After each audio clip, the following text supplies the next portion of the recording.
so forth. All very good. What I also want you to do, please, is tell me where you're from. I always like to know where my audience is from. Feel free to put a bit about yourself, you know, in terms of age, goals, if in terms of investing, and so on. That's always good. All right. So Alan, he can see and hear me, and so can the others.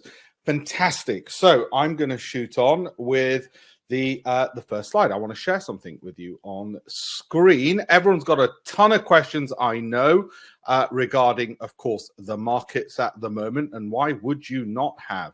I've got a ton of questions with the markets. I'm going to answer them all. I know what you're thinking with the market.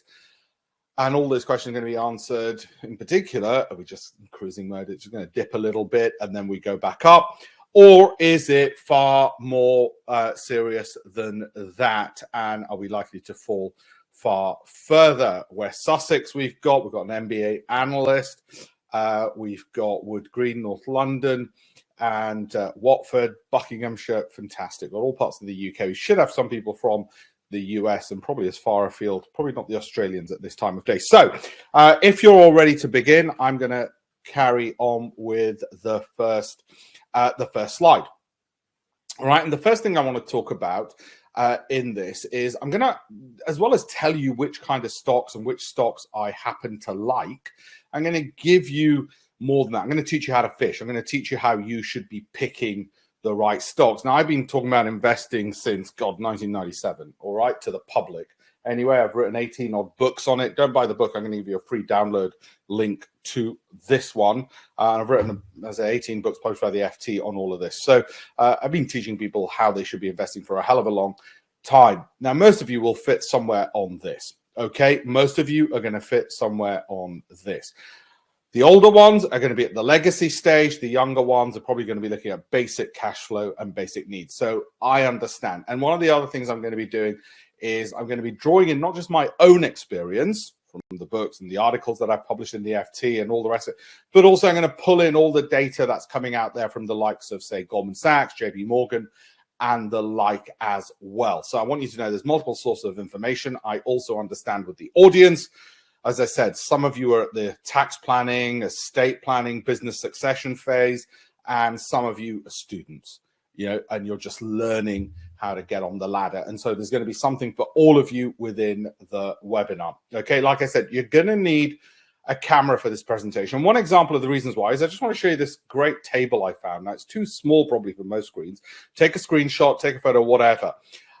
Because one of the things that often comes up with savings is ISAs, SIPPs, if you're in the UK, or 401ks, if you're in the US. I found this great little table, which I won't go into in great detail now, but it lists a whole bunch of UK regulated brokers. And I'm often asked, Alpesh, which ones are cheap for my ISAs? Which ones are expensive? And so on. And this table gives a bit of a breakdown.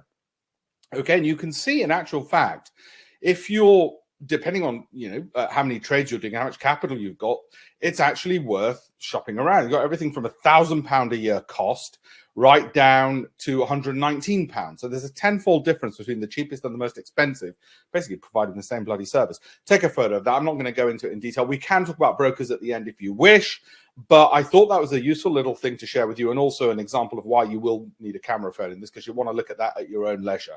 Okay, and again, we can talk about brokers for ISAs and SIPPs by the end. I know it's slightly out of focus, Barry. I do apologize. I can see it. I think hopefully when you take a photo of it and you look up, it'll be clearer. I think when I take photos and then put them on PowerPoint and then it goes through a webinar, that sadly does happen. Apologies for that, but you should be able to ultimately get the names of them and get a good idea of which ones are worth investigating further. So what the heck's going on with the market? Now, I want to share this with you, okay? And I'll explain this picture. That's the Dow over pretty much the last 10 years, and we'll talk about the FTSE in a second. So the Dow is just 30 stocks out of the US, and it's a pretty good barometer of the American markets, and you can see it's been going up and up and up and up. Now, let me explain what's on that chart, on that image, because I think it'll help you with your SIPPs, ISAs, and savings, and basically your future. What I've drawn in a blue line is the average over that 10-year period, okay? And you can see the Dow tends to move up on either side of those two dotted lines, which are 2 standard deviations away. On the whole, stock prices tend to be, most of the time, 2 standard deviations of their average return. if you remember standard deviations in your maths. Don't worry about it too much. It doesn't really matter. I have drawn here on the red dotted line, which I think is probably, as things stand, the most likely outcome, not the only outcome. Many times I could be wrong. So what? Because if I'm invested, like I was wrong in March 2020, where I thought it would keep on going lower and lower and lower, and it didn't. It bounced back a lot quicker than I thought. Did I make money? Yeah, because I was invested in the market and it bounced back. Now, the most likely scenario, I suspect it'll probably go 2 standard deviations to the downside, okay, and get closer to that 30K mark.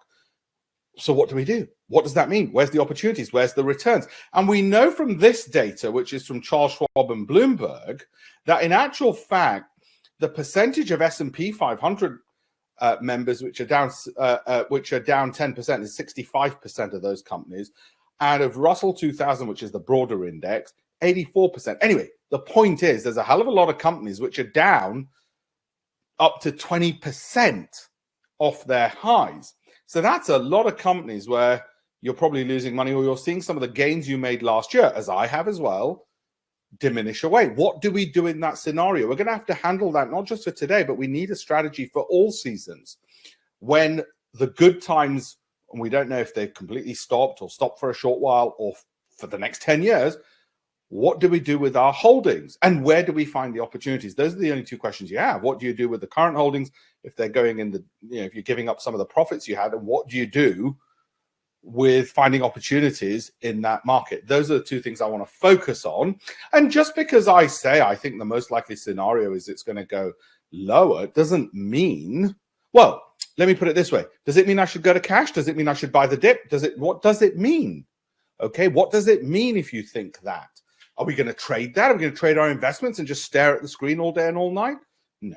So that's the questions you should have. They're the questions that I'm going to answer, given that most of you have got better things to do than become PhDs in stock investment analysis, and better things to do than sitting in front of a computer screen looking at the stock market all day and all night. So how do we fit it into our life, given that we want to save for our old age, as I do, or my son's junior ISA?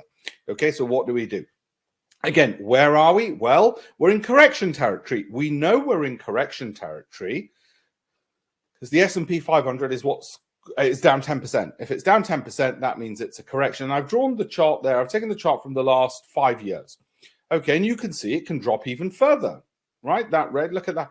That's where it's been down, 30-odd%. Okay, so we know it can drop further, but that's where we are. Again, what does it mean? So I just want to set the scene first before I work out a plan of action for us, for our pensions, our SIPPs, what I'm doing, what my son's doing, but also, well, what are the billionaires doing? What are the hedge fund managers doing? What are Goldman saying? We don't just want to rely on our own knowledge. We want to make sure we've looked at everything, even if we're going to disregard certain things. Okay, so that's what I'm going to cover. This is the S&P 500 again. Might be a bit difficult on your screens. And what I've done with that is I've taken it over the last 10 years again, and I've drawn in there the letters A, B, C, and D. A is pretty much the trend we were on, okay, since COVID began, which is a pretty high angle of inclination, angle of attack. You know, we were going at a pretty fast rate, probably an unsustainable rate. So imagine a sprinter running at full pace. It wasn't going to last. B is a more steady rate, which is the rate it's been on for the last 10 years. Okay, and you can see that, right? That's a more steady rate of growth. C is probably an overreaction to the downside where it reaches what you might call some support. And D is pretty much a 50% drop, which is what some of the most bearish people like Jeremy Grantham, have been saying on TV, that there's a 50% drop, which incidentally would take us back to 2016. I think that's over-exaggerated. Now, which of these do I think is most likely to happen? And does it matter what I think? No, it actually doesn't matter what I think. What matters is how are our stocks going to perform regardless of which of these comes about. Well, what I think is most likely is we'll go to point B. We'll pretty much go on a more steadier growth rate. The next most likely scenario is point C, which I don't really think is going to happen given the amount of corporate profits. But none of that actually matters. What really matters is how my investment's going to be. You see, what I think and what my investments are going to do are actually two different things. So let's look a bit more on this. Now, there are headlines like this. Goldman Sachs shares 40 stock trades to make now with an average upside potential of 45% in 2022. Well, bloody hell, we'd like to know those. Goldman Sachs, and don't worry, I'll be going through all of this. Goldman Sachs, or it could be JP Morgan, or you might, as some of my TikTok followers say, is, Goldman Sachs, those con artists. I don't want to listen to anything they say. And that's perfectly fine as well. I'm just giving a flavor of what's going on at the moment in the markets. And they've got some more, 32% rises. So clearly some of the bankers are saying to their rich clients, and I assure you, they don't want to lose their rich clients. This is what we think, and these are the stock names we like. So they've got a lot to lose if they're wrong. Okay. And overall, the analysts are fairly upbeat for 2022 on the markets. You can see Wells Fargo are the most upbeat, and then the rest are all thinking a positive year for 2022. I mean, they're still fairly upbeat. There's only Morgan Stanley, and you might say, well, Morgan Stanley are the only ones who are going to be right. Well, I need to be able to invest without trying to gamble on, well, let me throw a dart and see which one of these hopefully will be correct. That's not how I want to ever invest. That's no good. Okay. It is my pension, after all, that I'm looking after. And I want you to think of investments like this. And I've said it before, so forgive me if you've heard me say it before. When you're buying shares in a company or a fund, and we'll talk about funds in a second as well, you're asking the management of that company to look after your retirement or your children's inheritance. That's all you're doing. You're saying, you know, Mr. Apple, Mr. Tim Cook, or Mr. Satya Nadella of Microsoft, I'm buying some shares in your company. I want you to look after my retirement. That's essentially what you're doing. Even if you plan to sell those shares in 12 months, for that 12-month period, they are basically looking after your pension. Okay, so that's pretty serious. I need to look through, therefore, not just one or two companies and hope that they're right. I can't rely on a journalist who might, for a living, doesn't invest, but writes about investing. I've got to interview 5,000 companies, not 5. And I can't just pick the British companies or just the Chinese companies. I can't be racist in my stock picking. I've got to pick the best of the best of the best. I've got to pick all 5,000. And then, like any CV, where if I was asking an individual to manage my capital or my son's inheritance, I've got to look through those, but with the fine tooth comb of which are the best criteria. And I've got to be able to do it quickly because there's 5,000 of them, and I've got better things to do than be looking at 5,000 companies. Okay, so how do we do it? That's the overall process. So the question then arises, well, if this is the state of the markets, what should we do? Perhaps we should just have an index tracker. Okay, and that's certainly one answer. You might just say, you know what, I'll just get an index tracker, an exchange traded fund. And you can see, okay, well, since 1900, those are my returns. And you might say, well, actually, I don't really want an index tracker, Alpesh, because what if I get one of these negative years? And I don't really like those negative years. Okay, and I want to do better than an index because on average, an index won't give me enough. There won't be enough good years. I want a bit more control in terms of what I pick, and I want to cherry pick the best stocks out of an index. An index is a collection of stocks. I want to cherry pick those so I get a better return, Alpesh. Okay, and the equivalent for the S&P 500, an index tracker is not a bad way to go. Better than a bank account, better than most fund managers, by the way.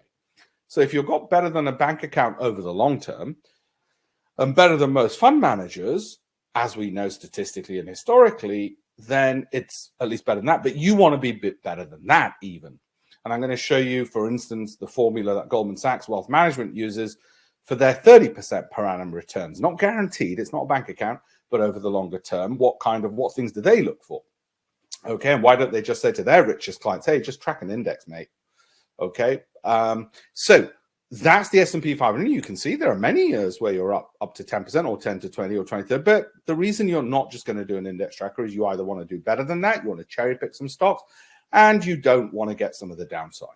All right. So what other questions might we have in this environment? Well, first thing we might ask is, well, is everything falling?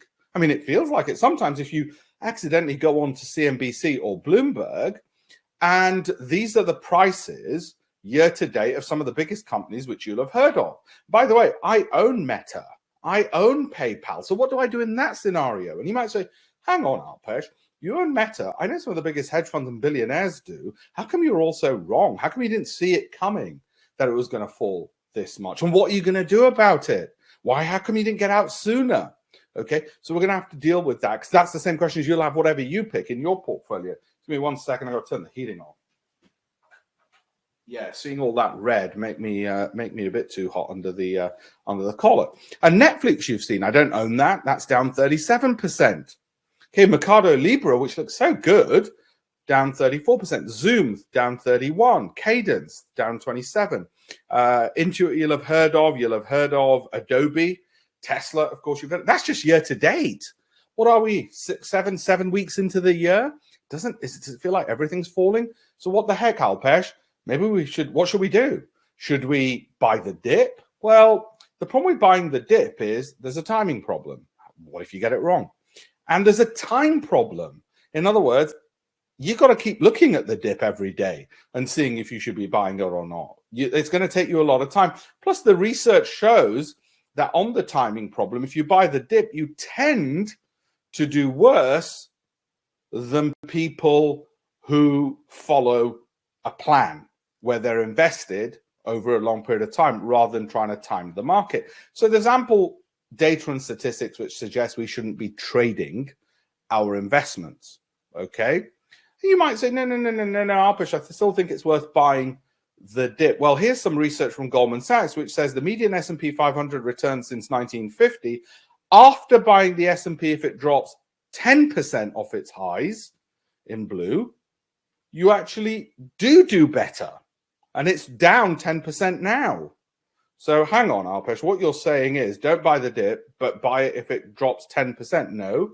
What I'm saying is if it drops 10% and you're holding for 12 months, and that's going to be our holding period, and then we review and renew our portfolio, refresh it, then actually it's not too bad then, as opposed to just, what is a dip? Oh, is that a dip, or is it going to dip further? I don't actually like dip buying generally because I don't think it's much of a strategy. I want companies which, yes, okay, they've fallen, therefore they're cheaper. I want to cheap buy. I want to buy cheap companies, i.e. lots of profits, share price has fallen, who are revenue growing, cash flow growing, dividend yielding, and consistent outperformers. Then it's not about buying the dip. It's just, oh, it's got cheaper. It's on sale. Okay, so we're going to delve into some of that in answering a question. So overall issue about buying the dip, well, yeah, all right, if it drops 10%, which it just has yesterday, for year to date, from its highs, the S&P is now down 10%, and if we're going to hold for a long period of time, but that's not in and of itself. It's still too much throwing darts. How do we find the specific stocks, Alpesh? So maybe we just pick sectors. That'll be a thought you're having, because you might say, hang on, Alpesh, I know energy stocks are doing well. Look, this is year-to-date performance by sectors. Energy, okay, there's one which is up 24%, CVX 12%, Shell 21%, and so on. Petrobras up, what's that, 30%? Too tiny even for me to see. And you might say, well, and other industrials like Rio Tinto, BHP. Also, Alpesh, I noticed there's a bit of green in the financials. So basically, Alpesh, really simple. I know what to do. I just got to pick the right sectors. And those right sectors are tobacco, energy, financials. Boom. Oh, and a bit of other industrial. Okay, so you got the commodity play. Energy, commodities, financials, tobacco. Right? Because some people are just, I don't know, maybe they're smoking themselves to death with the stress. Okay, and maybe throw in a bit of insurance in there, Alpesh. It's not too bad. Right? Well, that's what I'd say to you there is that's a tactic, not a strategy. What I mean by that is once we've looked at which companies within those sectors, or just which companies are good generally in terms of value, growth, income, cash flow, then we might say tactically, yeah, I want to focus on energy companies. Tactically, I want financial, but they've got to be within the strategy. What's the strategy? I'm going to suggest to you, and I'm going to teach you in this webinar, the strategy should be ticking not one style or one sector or one geography, but ticking every single damn box, because it is your future, your retirement, and your children's future and inheritance. So it's going to be tick the value box. What does that mean, Alpesh? Okay, what does value mean anyway with a company? Well, it means share price relative to profits, usually. Okay, usually. Okay, so we're going to need an explanation for that. And how do we tick that box? Revenue growth, because we know companies which generate revenues tend to do better than ones that don't generate revenues, okay? Or are not growing revenues. We know that statistically they tend to. There's exceptions, but they tend to be better. Dividend yields. We know companies that produce dividends tend to, but there's exceptions to the rule, do better than ones that don't. So we want to tick each of those boxes because that gives us more protection. Doesn't give us a guarantee. I just showed you some of mine which have dropped from their peaks. There's no guarantee. It's a stock market, not a bank account. Okay, but at least then, should the market fall, they shouldn't fall as far. And if they fall as far, well, they're good quality companies, so we'll hold them longer, but we'll talk about that strategy. And it should rebound sooner. So tactically, we'll only come to sectors once we've done the strategy. We need the strategy first, not just, oh, I'll just go into some random sector, because that hasn't given us enough due diligence. Maybe we pick geography. Alpesh, I hear Saudi Arabia is doing really well, and Greece and even the UK for a change, or Chile. Well, there's several problems with taking that approach. First of all, you're speculating on which countries are going to do well, and you're going to need an immense sized brain. Secondly, it's going to be time consuming. I suggest you need more due diligence than, I'll just invest in a whole country. Okay, you know, a company can do poorly in a country which is doing well. And also, again, it's tactical. You might say, you know what, Alpesh, I found these companies based on valuation growth, income, cash flow, revenue growth, and so on. And some of them are British. I think I'll buy some of those tactically because I hear that the UK will do well. So that's a tactic part, okay? How are we going to buy these countries anyway? Okay, well, there's some exchange-traded funds if you did want to go down that route, but they tend to be less good in terms of delivering returns because it's a bigger basket of stocks. But it might be one route, and I'll come to that as well in a second. Or are you going to just buy lots of stocks in different currencies? You're going to have some Brazilian real brokerage account and a Nigerian, what is the currency in Nigeria? I've forgotten now. Is it the Niger? I don't know. I know that's the river, but I don't know if that's the currency. Anyway, the Saudi Arabian, God, I've forgotten that one as well. Anyway, is it going to be based on all of that? So again, we want to simplify things. Too complicated, but at least we've thought about it. What we're rather going to do, and what I'm going to get at, is we really want bottom up. Okay, bottom up. I've got a couple of questions. Rob, John, I will do that in a second. Okay, Naira, that's right. Nigerian Naira. Sanjeet, thank you very much. And the Rial for Saudi Arabia. Thank you very much. I've got a complete brain freeze. So that lack of travel. Maybe we pick a style. And the reason I'm teaching you this and telling you this is because you'll see fund managers will say, oh, we're British growth fund, or we're the European income fund, or we're the American so-and-so fund. And that's why fund managers perform poorly, because they're picking from a narrow gene pool. They've got one hand tied behind their back. Why? Why are they not picking from a universe of all stocks and saying which are the best 15 or 20 to have? And how did I come up with those numbers? I'll come to that as well in a second. The reason is because they're a marketing machine which has got $1 trillion to manage. You can't just say, well, we're only going to have one type of fund. They've got to sell lots of different types of funds because they've got to divide up the capital. Okay, so we don't have that problem. We don't have to invest from a narrow gene pool. So would we say we're going to pick a particular style? I suggest not. I suggest we look at the companies bottom up to see which are the best of the best, regardless of their style. And also the problem with style investing, and here what I've done is I've shown a price earnings map. So you might say, oh, well, maybe you go for value, Alpesh. I hear value stocks are in fashion. I read value, okay, as opposed to geography or sector, are really good. And don't be fooled, journalists have to write something. So when they're writing in Shares Magazine or whatever magazine, they've got to write something. So they go, oh, let's write about value. Let's write about market cap, you know, and it's great. It's a good article, but bloody hell, it's time consuming and a bore to read. So this is a price earnings map. And each one of those is the price earnings ratios of all of those companies, right? Green means they're less overvalued, so they're undervalued, and red means they're more expensive. The problem with picking a style and say, I'm going to go for value as a style is, again, you're speculating that that style will remain in vogue. What are you going to do? Keep looking every day and checking the newspapers to see, oh, is it still in fashion? You know, imagine you were spending even just 5-10 minutes a day. That'd be nuts. So it's going to be time consuming. And I think we need more due diligence on a company which is for our future inheritance than just simply saying, I'll just look at one metric, value. Well, it might work for 1 year when you're raising capital, you did really well and everybody gives you lots of money as a fund manager. But what about next year? And what about the year after and the year after that? Okay, so it's not good enough. It's not sustainable enough. We need to be ticking more boxes. John, I'll come to your question as well in a second. And of course, we've got other concerns. Inflation. Now, all of this might at some point make you think, oh, God, forget it. I'll just, you know what? I'll just keep the money under the mattress. No, I'm going to simplify all of this. I'm going to show you why we should be looking at just a very straightforward, simple approach. Okay, so which asset classes do well with inflation? Well, global equities do. Look, the maximum returns, the average is there. Right? This is one of those where I said you might want to take a picture, and that's the worst side. Okay, and you can see that, yes, I know energy can do really well to the upside. We're going to do really bloody badly. And on average, it doesn't actually do that well. Okay, so got to be careful with that. US large cap companies apparently do well. Global equities do well. Infrastructure equities, not too bad either. Real estate, not too bad either. Right, and we also know from this from Yale University and Bloomberg that actually, yeah, the index as a whole doesn't do too bad, but we want to do better than 8.8%. You might say, no, I don't. Alpesh, I don't mind 8.8%. On average, and you know, in the inflation range we're talking about, it's probably going to be closer to 5%. Well, now you're going to say, wait a minute, that barely beats inflation anyway.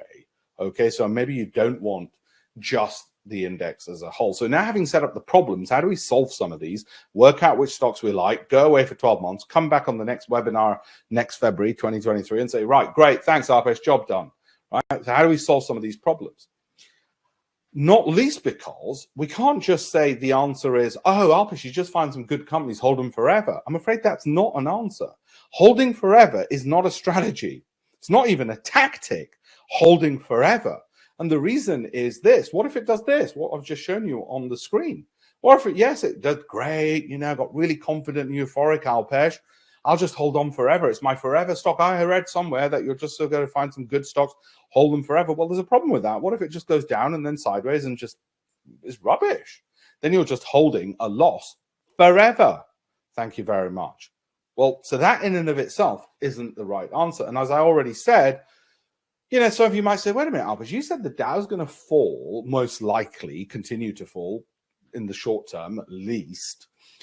So shouldn't we just go to cash, Alpesh? Well, again, this is from Bloomberg.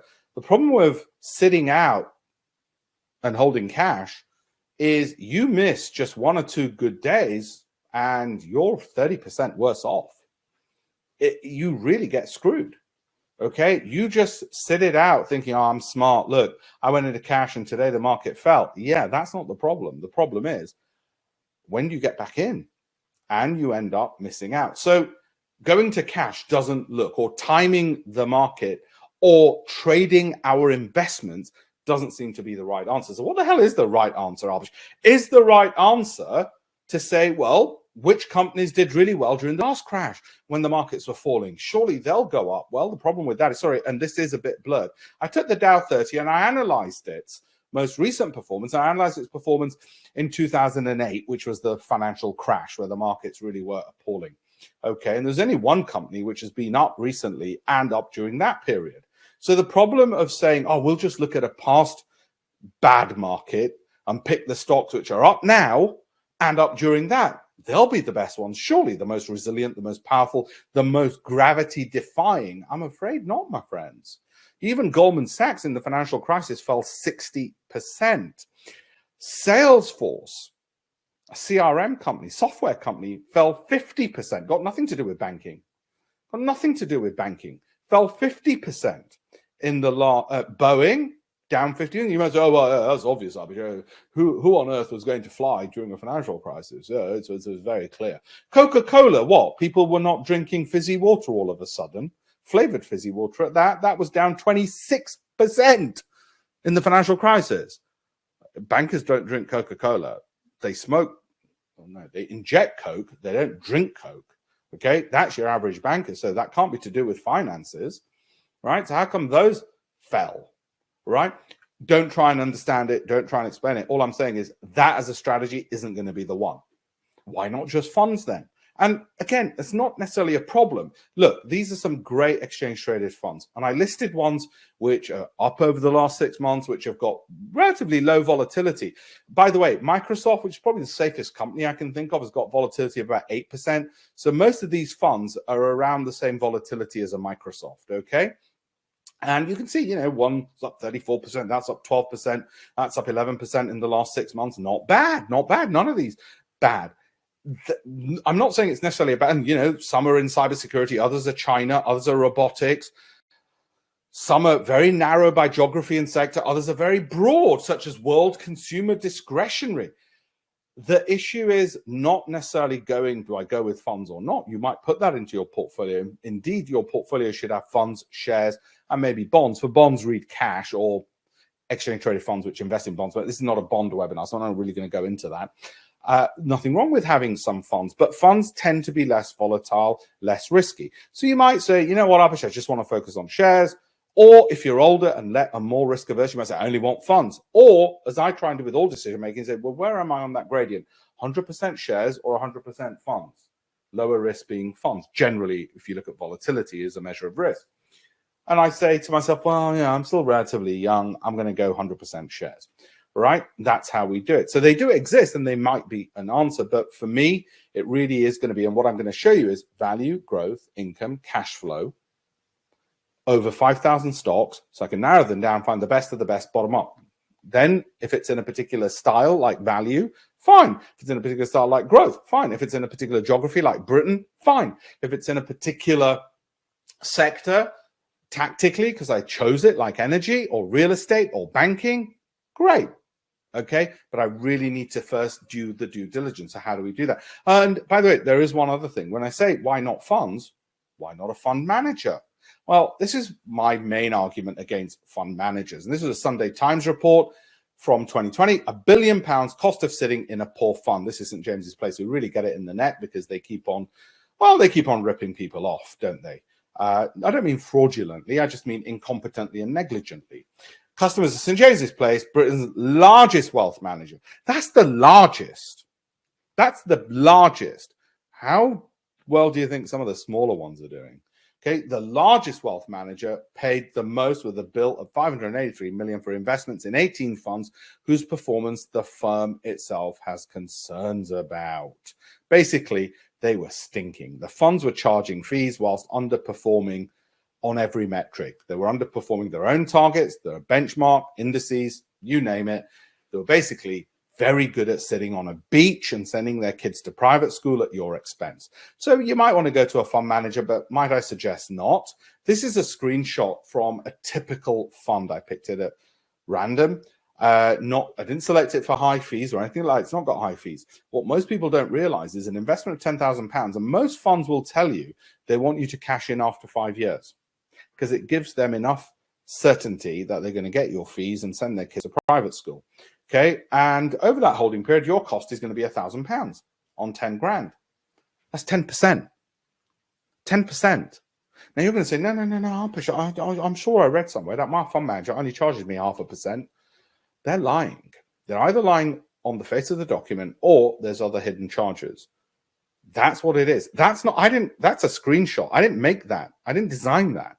That's from a fund. Ask for the KID, KIID, which is the key investment information document, and they'll have to tell you that. It'll be on page 30 of the fund of the KID. Now, if you've got an employer's pension, okay, ask your employer, where's my money? Which fund managers? And they'll say, I don't know, they might say Polar Capital, whoever. Then say to them, right, I want the documents on their performance and their fees. I want to see what the hell's going on. Start with that. You'll be shocked. Okay, so let's go back to our things we can control. SIPPs and ISAs, or just general investment accounts, SIPPs and ISAs. So should we just pick what's been up this year and last? After all, with everything I've said about how awful the markets look, why don't we just simply say, hey, wait a minute, if something could survive really well last year and so far this year, they must be good companies. So I've given a list. Here it is. This is the price percentage change year to date of some of the, I picked the big name companies you'll have heard of, like Halliburton, Schlumberger, Marathon, Discovery, as in the channel, Exxon, Las Vegas Sands, if you've been to Vegas, ConocoPhillips, you'll have heard of, and so on and so forth. Okay, Fox, you'll have heard of as well, Wells Fargo, and so on, right? And this is how they did the year before. So as you can see, there's a whole bunch of companies like Halliburton, which up 21% last year, up 41% so far this year. Looks fantastic. But there's a problem. There's a problem. And the problem is this. That's too simple a strategy. Oh, let's just pick what was up last year and is up so far in the first 7 weeks of this year. It's a bit simple in the sense that that's my son's inheritance I'm risking that on. That's a bit too speculative. Okay, plus the past isn't a guarantee of the future. Well, it never is. But here we're really relying on the past far more than in any other way. We're not even looking at other due diligence. We're just saying, no, I'm just going to literally look at price performance, nothing else. I'm going to ignore absolutely everything else. That's a bit, that's a bit rich. Okay, you need a bit more due diligence. We need to look at valuation, profitability, revenue growth, I suggest, dividend deals, I suggest. And then if it's up this year and last year, great. I think momentum is important. That's what it is. Momentum, I think it is important, but it's only one factor. Okay. What if we just copy the billionaires, right? Again, we're trying to solve this problem. What should we do? What if we just copy the billionaires? Again, you might want to take a photo. I'm sorry it's small writing, but it's just physics, that small writing. Okay. These are the names of some of the big billionaires: Bill Gates, Bill Ackman. That's their portfolio value, 9.4 billion. That's the number of stocks they own, 6. In the case of Bill, he's got 9 billion across 6 stocks, and those are the holdings. Lowe's, 21%. CMG, HLT, etc., etc. Why don't we just copy them? Again, there's a bit of a problem with that. There's a bit of a problem with that, as Prince Andrew might say. And the problem is this. You just copied what they did. They might, as in the case of Warren Buffett, have Coca-Cola since 1965. And the reason he's still holding on to it is because in 1965, he bought so many shares that the dividend he gets, he doesn't care about whether the price goes up or down, whereas you probably do. He just gets tons of dividend from having bought so many in 65. You couldn't buy the same number of stocks today because it'd be too expensive. So the point is, we don't know why they bought them. We don't know if Bill Ackman is a hedge fund manager. That's what he does. Bill Gates, you all know. Carl Icahn, another hedge fund manager. Joel Soros, hedge fund manager. Lewin Kupperman, hedge fund manager. You don't know if they're just trading these in and out. So I suggest that whilst it makes for great reading, it's not probably the way we want to go. And if you really want to know what the hedge funds are doing, why don't we copy those? What about John Kim of the hedge fund Night Owl? He's up 51% per annum over the past 3 years. So it's consistent, not just a 1 year, one hit wonder. And these are his holdings. Okay. And never mind him. What about, let's just take all of them. Top 10 purchases by hedge funds. There you go. In the last quarter, and the top 10 sales in the last quarter. Why don't we just copy that? Again, might I suggest, given that it's your pension and your retirement and your children's junior ISA, because for my son, I can't just look at that. I might absorb that, but I'm not just going to look at that. What I'm trying to teach you here is not to be as speculative as so many of you are. So that's telling you what not to do. I need to get on, because time's short, onto what you need to do. So forgive me that I've labored this point. Forgive me for laboring the point. Equally on laboring this point, because some of you have been making this mistake, you've been messaging me, and I know you have. Hey, Alpesh, hot new thing. I understand it's the metaverse, or it's Web 3.0, or it's NFTs. Forget cryptos. That's so last year. Okay, or last whenever. Okay, Web 3.0, Alpesh, that's what it is. Or like I said, or metaverse, or whatever else. Well, why can't we just do that? After all, we know from the reports, because I share them with my students, what Goldman Sachs is saying, or what JP Morgan or whoever else might be saying about these particular things. Well, again, the problem is one of timing. And we know what the problem with timing is. I don't really want to be trading my investments. It's time consuming. It's speculative. It's speculative. By all means, read about Web 3.0 or NFTs or whatever else. But I suggest just chasing the hot new thing fad is too speculative. And one thing I've learned in my 20 odd years since I've been writing all these books, and I set up the hedge fund in 2004, okay, and my show on Bloomberg and my newspaper columns in the FT, one thing I've learned is, my God, the average retail client is a real cowboy gambler. They don't think they are, but bloody hell do they like gambling. They don't realize they're gambling and speculating, but they're doing it, all right? They don't even think they like it, but they're doing it. So again, like I said, the problem is when I ask people, I said, what do you think will be the overexcited, breathless, faddest, biggest subjects? And yeah, they said metaverse, number one, then NFTs, then Web3. And I think they're right, actually. It's how this year so far turned out as well. So read about it, but don't follow it.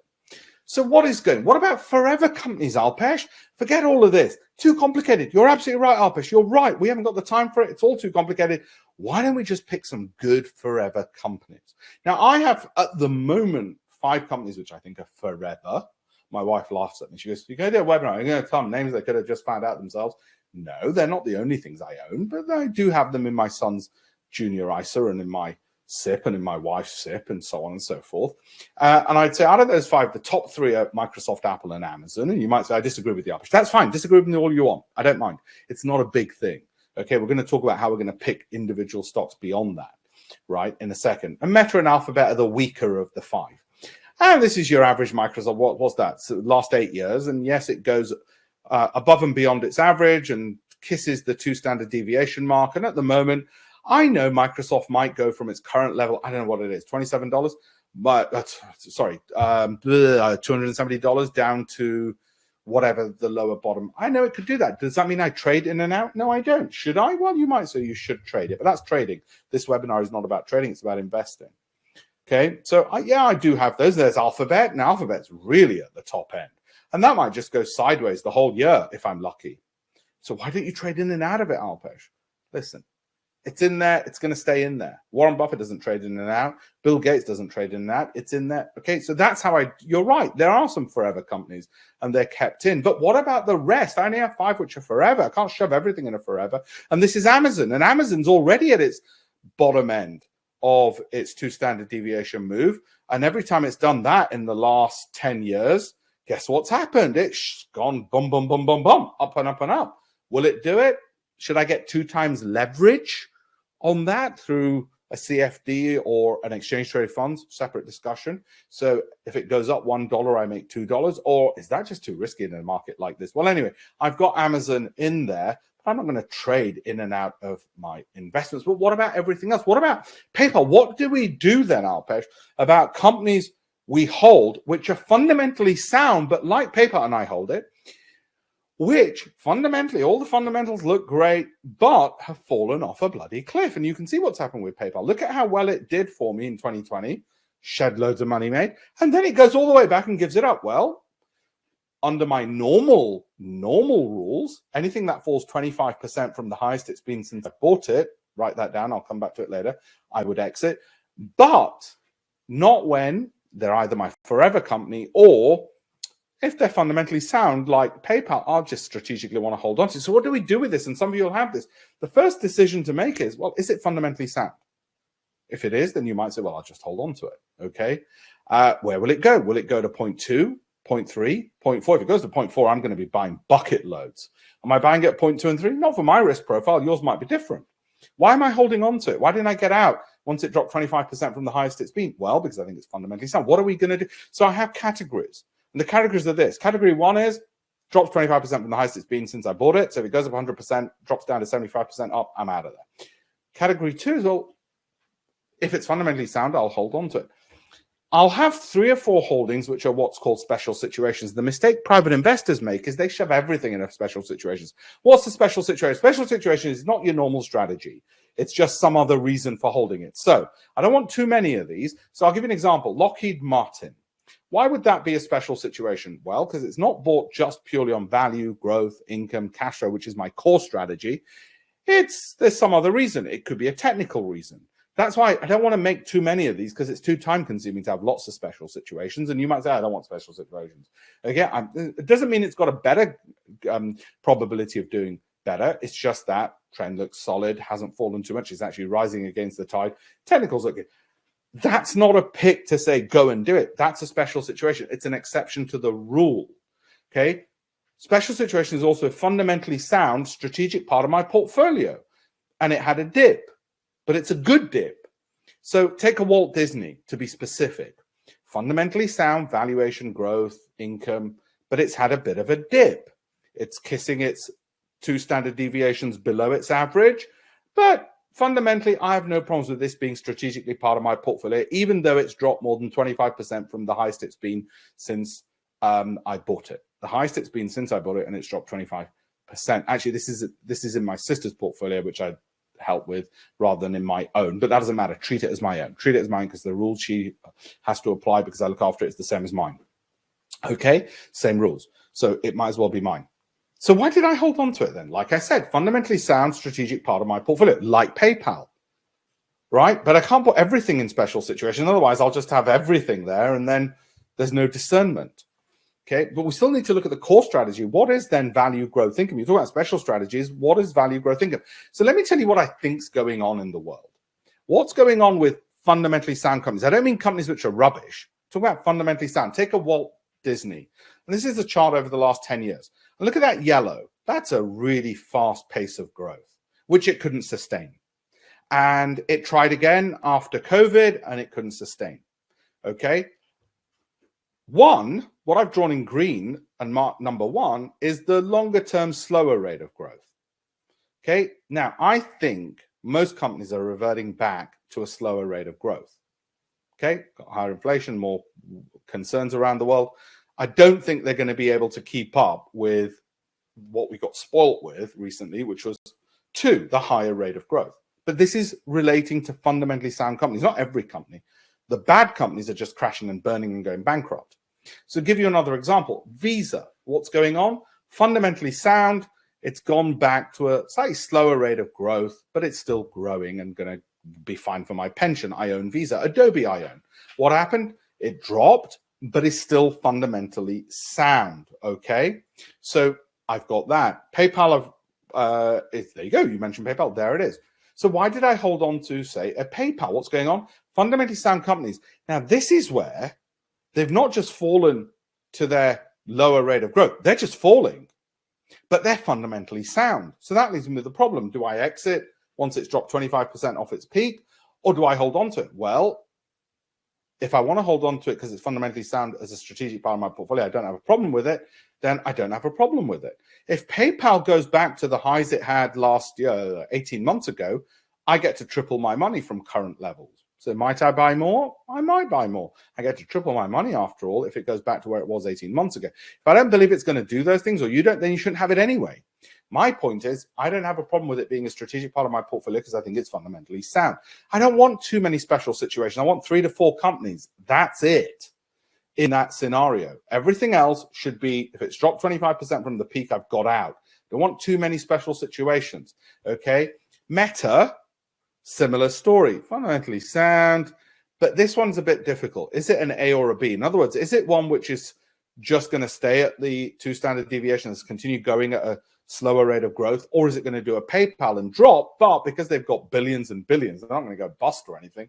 Do you want it as a strategic part of your portfolio? Or you might just say, forget about it. I'm getting out at 25% drop. Those are the decisions. Those are the 3 simple decisions. Do you get out at 25% drop from the highest it's been since you bought it? Or is it fundamentally sound and you want to just keep it as part of your portfolio, but don't have too many of those special situations? Got it? Don't have too many of those. NVIDIA, I don't own. But what I would say when I'm doing due diligence on all of this is, and the reason I showed this is, I'm really trying to avoid companies whose volatility is greater than 20%. I don't like big roller coaster volatile rides, and NVIDIA sort of gives you that. So does Tesla. So I don't like that. Okay. And secondly, research shows over the long term, the more volatile companies don't do as well, because guess what? When the markets fall, smart money, quality money, it flies to quality. It wants to avoid volatility. Volatility and quality are not the same. They're exact opposites in actual fact over the long term. So what else about special situations? Well, if it's fundamentally sound and over the 1 to 3 years, I can see potentially gains of 75%, like British American Tobacco. I don't strategically want it as part of my portfolio like a PayPal because I don't smoke for a start. But I say, oh, wait a minute, this is where it is. It's at 1.1. 3 is probably the worst it's going to go to, and it could basically give me more than a 75% return over the next, even if it does it in a year, great. If it takes 3 years, I'm still up fairly well. I don't want too many of these special situations because they're time consuming and each one has to have its own strategy. So I don't want too many of them, but I'm just giving you an example of why you can now compartmentalize what should be in your portfolio and when. And you might say, I don't want any special situations, Alpesh. Keep it simple for me. I only want value, growth, income, cash flow, and so on. And that's perfectly fine. In fact, it's probably sensible because it'll save you a lot of time, but I'm just showing you everything, okay? Hiscox is another example. Fundamentally sound, i.e. good valuations, good revenue growth, good dividend yields, 1 to 3 year risk reward, potentially, no guarantees, more than 75% gains if it goes back to its most recent highs over its longer term trend, to which it might be returning at a slower rate of growth. Well, over 1 to 3 years, it may well give me that return of 75%. Happens in a year, I'm laughing. If it happens in 18 months, I'm still averaging about 33%. Yeah, if it happens in 3 years, fine. It's about a 24% per annum run rate, okay? And so on. Or you might say, too complicated. I don't want special situations. I just want value, growth, income. What I'm saying is you need a process, and that's what I'm teaching you, where you simplify things and take less time.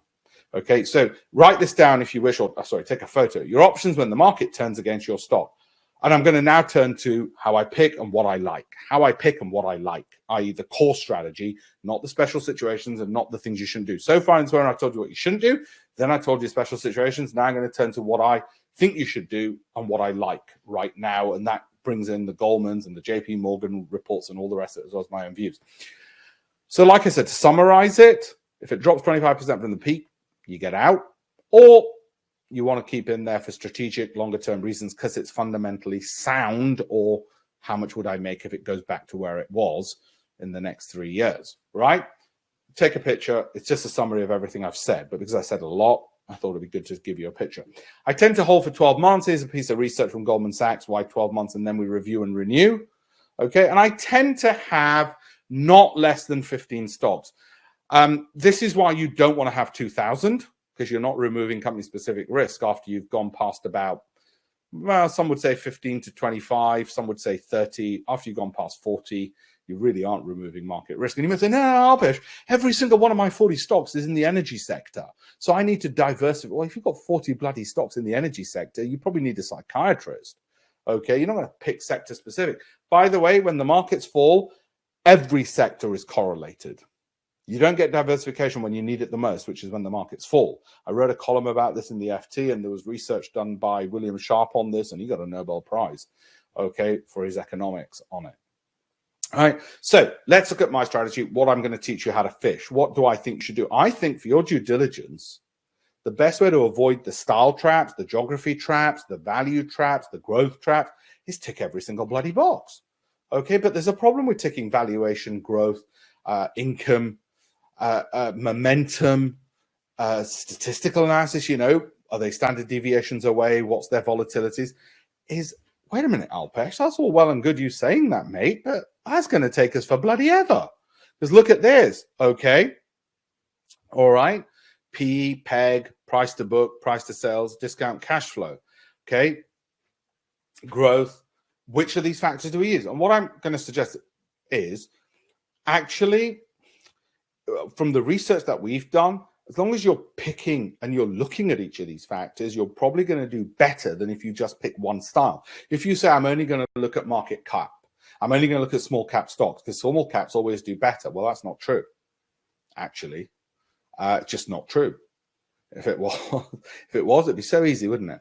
No, you've been led to believe that elephants don't dance and small caps always do better. I've written about it in my FT columns, written about it in my books. It's just not true. It's just not accurate. And you might say, no, look, Alpesh, I'll pick a really bad big cap and a really good small cap. And look, I proved you wrong. No, that's not logical. All right. As a general rule, it's just not true that small caps do better than large caps, right? Depends on timeframes, depends on a whole load of variety of factors, which have often got nothing to do with market cap and everything to do with, guess what? Valuation, growth, income, momentum, statistics. So whether you pick price earnings, which is the share price versus earnings is another word for profits, okay? price earnings growth, so price profit and growth of profits, or price to book, price to sales, discount cash flow. I suggest price earnings as good as any. Okay, we weigh sales growth, earnings growth, cash flow growth. We weigh dividend yields. Each of these factors is important. They're not all equally important. All right. But we want to tick every box because we don't want to be caught with our pants down. When somebody says, oh, guess what? The market's after valuation now. Oh, no, it's after growth now. Now it's after momentum. It's fine. We ticked every box. We ticked every box. We weren't gambling and speculating on what the market fad is, right? And if you want to look at some of the research, well, Tweedy Brown have done it. What has worked in investing? There's a whole load of other research. There's 3 Nobel Prize winners in particular that I've relied upon, whose research I've republished. I wrote before they were Nobel Prize winners, actually. So Daniel Kahneman was one of them, and their stuff's good. So we relied on theirs to come to this. By the way, can I right at the end tell you one of the things that my hedge fund spun out? You don't have to wait till the last 10 minutes. You don't have to listen to any of it. But the reason I asked for permission is I'm going to talk about some of my future plans, what we've got planned for venture capital investment. Okay, but I'll do that right at the end. I'll do that right at the end with your permission. Going back to the webinar. And I'm going to give you a link where you can download my book in a second for free, and download other books as well for free, and download more of what I've said so you can learn more about this completely for free. Right, rules.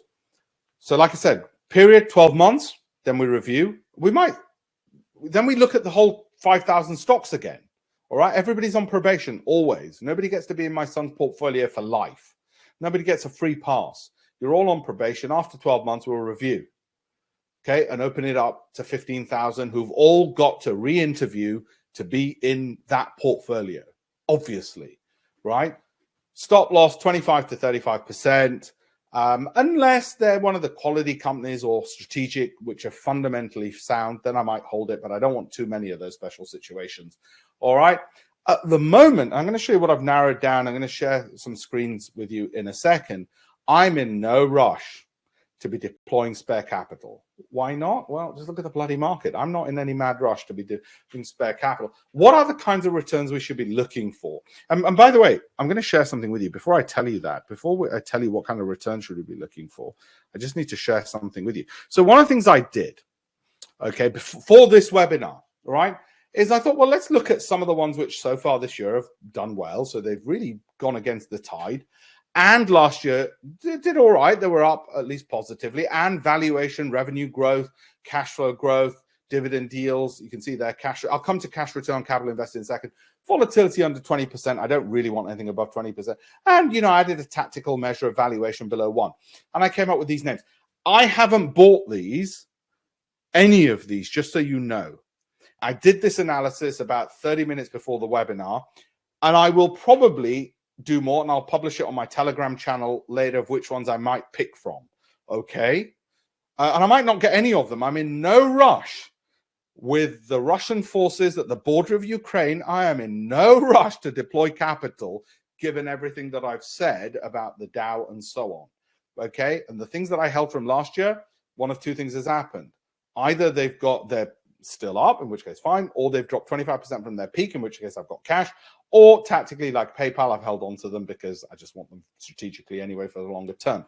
All right, so I just wanted to share those with you. I've not bought any of those. I may buy none of those. I need to do more research on them, but it's to bring it bang up to date, and I'm going to come into it, and then I'm going to show you a bit more in a second from this list of what we are looking at and so on. I'll come to that in a second as well. So hang on, all right? But what are the goals we're after anyway? Let's just, for a second, before we go into value, growth, income, cash flow, ticking all the boxes is a better approach than just trying to guess and speculate on the latest fad or speculate on the sector or the geography.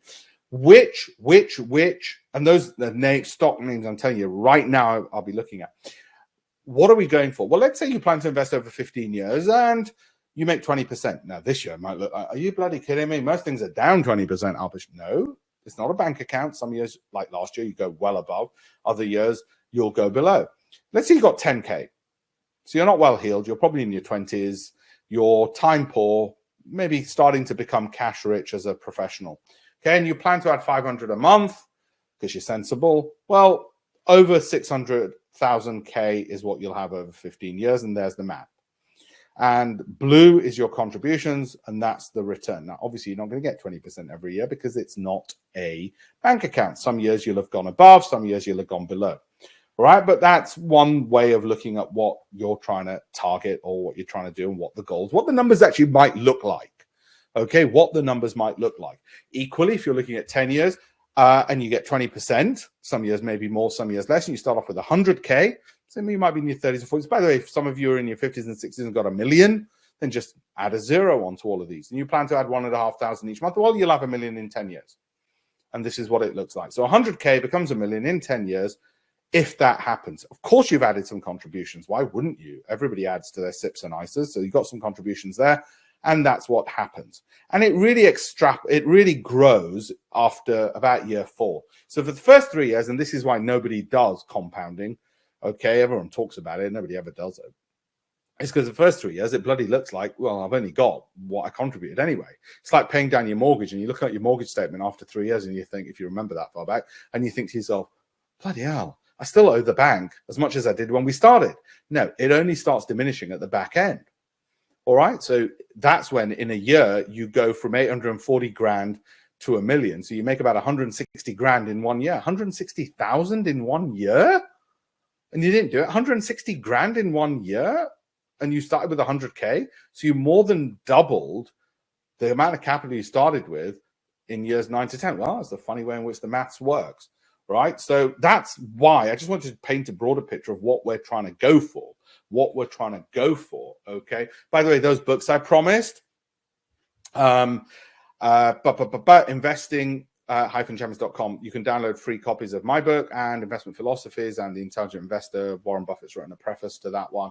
Okay, if you want to read. Most people don't read nowadays, so you can follow me on TikTok if you wish to do that instead. So once we're ticking the box on revenue growth, valuation, which will be price earnings and price earnings growth, cash flow, and I'm going to come to that in a second, which is the most important of all the metrics for me, by the way, and the others. What are we doing tactically? Well, tactically, once a company ticks our boxes, we might then we might say, like with the Citigroup, oh, what are the banks telling their richest clients? Now, the mistake most private investors make is they do it the other way around. So don't do it the other way around. Don't say, oh, this is what a banker said, therefore I'll invest it. No. First thing is value, tick, growth, tick, income, tick, cash flow, tick. Then if a bank happens to, and you don't have to look at this tactic, happens to have projected in that red line as the bank target, a high target, and the price is well off it, then yes, great, you get a 66% return, and so on. I won't go through a whole load of these. That was on April the 7th, 2020, so almost 2 years ago. Okay, and in the 12 months after, guess what?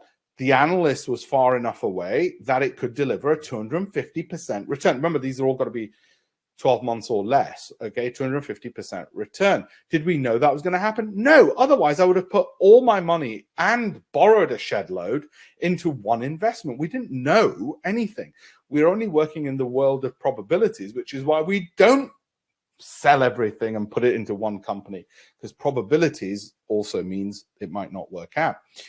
But how do we mitigate the risk? Well, this is the tactic. We looked at what the analysts were saying tactically, but first, strategically, value, growth, income, cash flow, dividend yields, consistent outperformance of the market, also known as Sortino and Alpha. Write it down, look it up in your own time.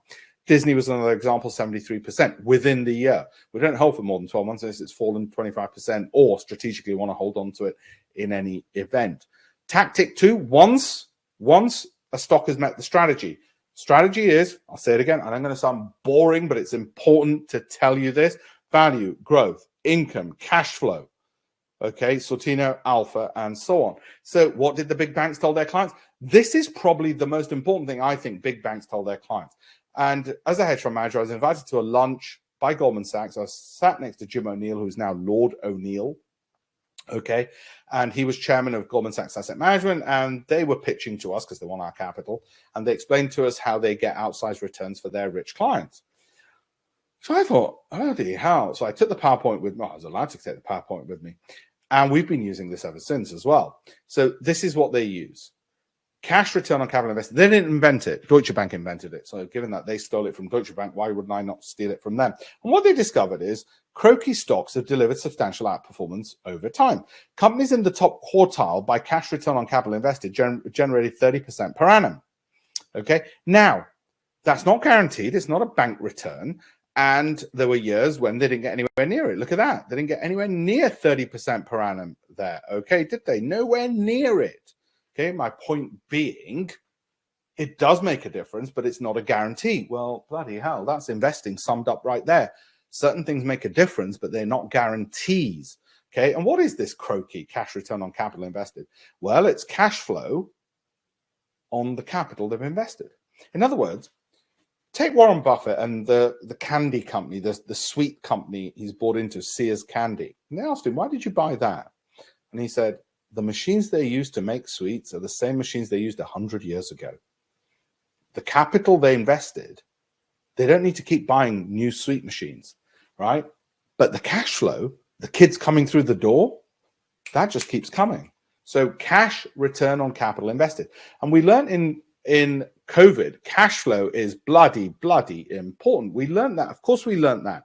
Okay, won't keep you long. So what I do and what I suggest you do is you have an approach where you got the stock. And this is meant to be blurred because that's not up to time. If I didn't blur it out, you might think this is something I just did now. I haven't. That's why I blurred that out. Okay, those names, because they're not now. All right, you'd be looking at the wrong thing. I'd be misinforming you. We look at value, growth, income. We look at cash flow. We look at momentum, which is performance over the last 6 months, or you might say year to date. Sortino, we want that to be above, preferably a half, preferably above 1. Return alpha. Tactically, you might also look at other things such as tactically, what do the analysts say? Geography, style, tactically up to you. I don't care if you look at any tactics. Okay. To give you an example, just show you what that actually looks like. I call it my approved list. What we do there is, yeah, 10. Sorry, how many stocks are there? 10,000 stocks. I said 5,000 throughout this. It's not 5,000. Sorry, it's 10,000 companies we interview.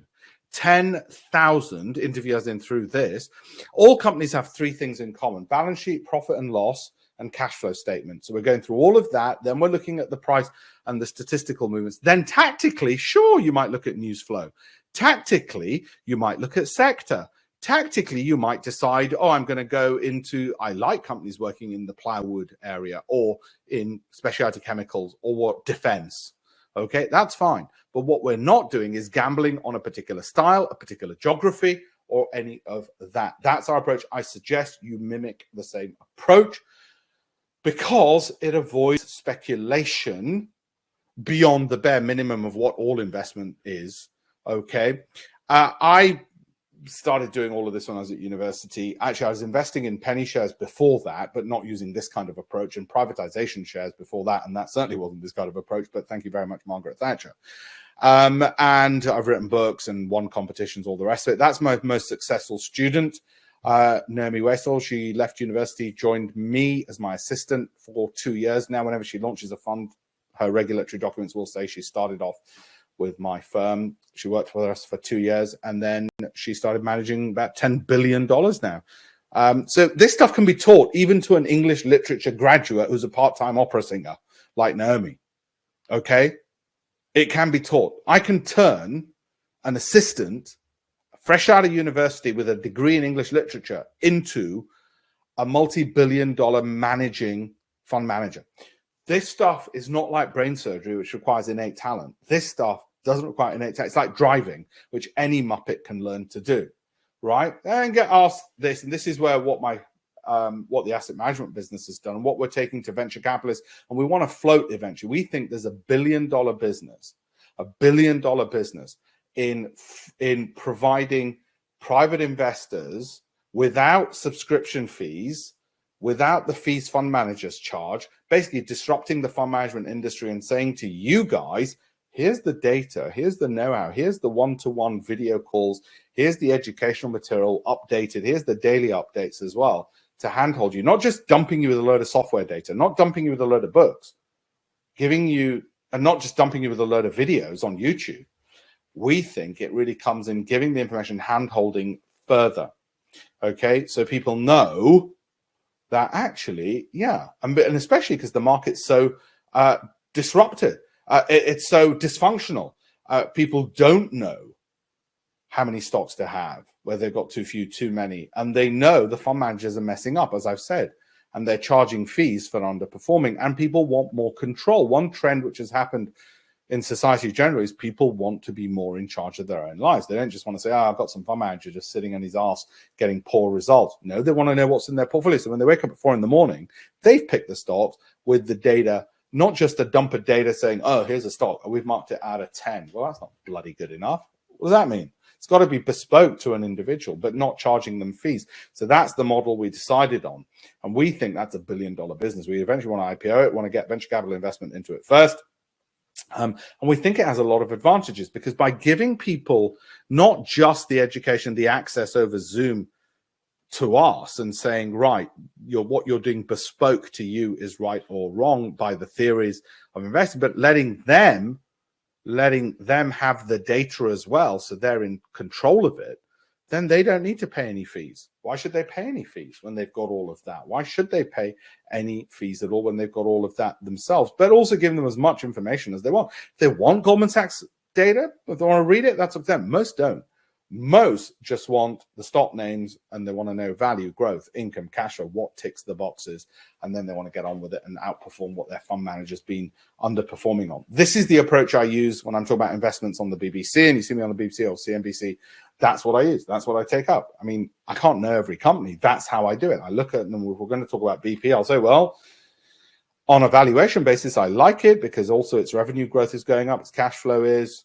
It's been a consistent outperform, and so on and so forth. And we had great industry reviews, which is why we decided out of the hedge fund, this is something where we can disrupt by using this technology, using Zoom so people can have one-to-one, providing the data. We can actually allow them to be in charge of it themselves. And we had hedge fund managers, we had Rothschilds, Coutts, all these people, BBC, saying, actually, you know what? He really knows what he's talking about. I thought, you know what, we've got $1 billion business we want to put out there. And then we trialed it by, in groups of 10, giving this to people to use. And we video recorded their interviews. They're all on alpeshpatelreviews.com. We video recorded them because we wanted to make sure. And we thought, you know what, the reviews are so good, we can't just rely on their words. We've got to record it because people will never believe how much people love it. And thanks to technology and COVID, Zoom and Skype, and people getting used to it, and Telegram, so every day I can tell them what I'm looking at. They don't have to read that, and WhatsApp and Zoom calls with me.